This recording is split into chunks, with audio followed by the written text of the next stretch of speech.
Hi, friends. Today's reflection is for September 8th, and it is the feast of the Nativity of the Blessed Virgin Mary. It's the day we celebrate the mother of Jesus and our mother. It's Mary's birthday.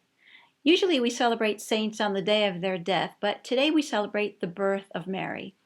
Her birth is a celebration of her life, and today we can think of what that life means to each of us so many years later. Exactly 9 months ago, on December 8th, we celebrated the Immaculate Conception of Mary, a feast day that recognizes that Mary was born without sin. Mary was set aside for a very special purpose.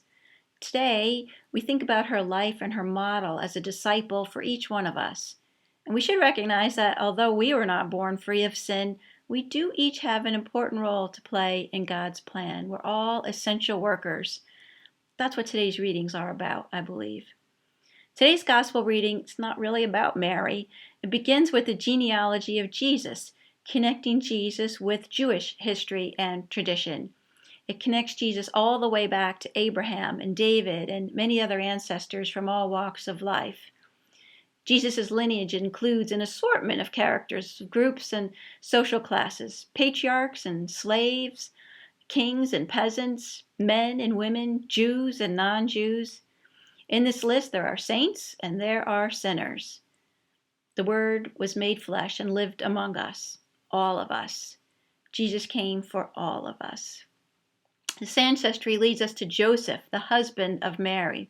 And Mary was born into this world too, but without sin, but still fully part of this world. The rest of the gospel reading is the birth of Jesus, and the main person in today's gospel reading is Joseph. Listen to this reading from Matthew's gospel. Now the birth of Jesus the Messiah took place this way. When his mother Mary had been engaged to Joseph, but before they lived together, she was found to be with child from the Holy Spirit. Her husband Joseph, being a righteous man and unwilling to expose her to public disgrace, planned to dismiss her quietly. But just when he had resolved to do this, an angel of the Lord appeared to him in a dream and said, Joseph, son of David, do not be afraid to take Mary as your wife, for the child conceived in her is from the Holy Spirit.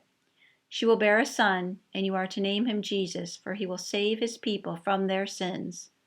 All this took place to fulfill what had spoken by the Lord through the prophet. Look, the virgin shall conceive and bear a son, and they shall name him Emmanuel, which means God is with us.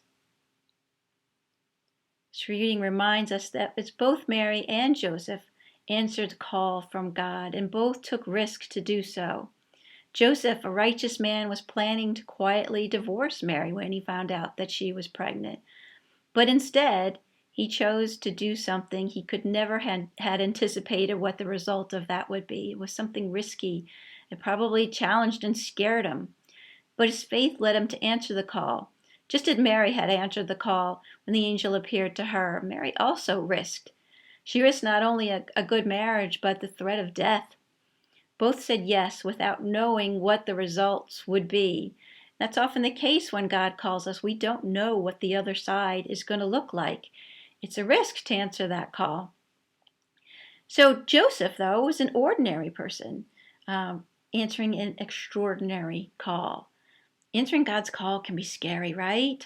Have you ever answered God's call and maybe had to make a sacrifice to do that? Or maybe you took a risk. Maybe you were scared. Maybe you had to walk with someone who was suffering, and that's really hard and challenging. Or forgive someone who was really difficult to forgive. These are very challenging things to do. But each one of us is called to bring the light of Jesus to our world each and every day. And it might take something. It might take us out of our comfort zone or cause us some risk or some sacrifice.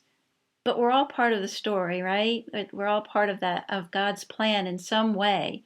And in some ways, we're called throughout our whole life, from our birth to our death. We're each called to many different things. We can ask ourselves, do we believe that God is calling us and that God can do amazing things through each one of us? Do we trust that God will walk with us along the way in good times and in challenging times? Do we have faith that God will never, ever leave us alone? That He's always with us, guiding us? Look, the virgin shall conceive and bear a son. They shall name him Emmanuel, which means God is with us. Our God is always with us, drawing us into closer and inviting us to be closer to him. We just have to hold on to that, just as Mary did. She had that trust, that deep trust. She knew that God was with her. So happy birthday to our Blessed Mother, and peace to all of you.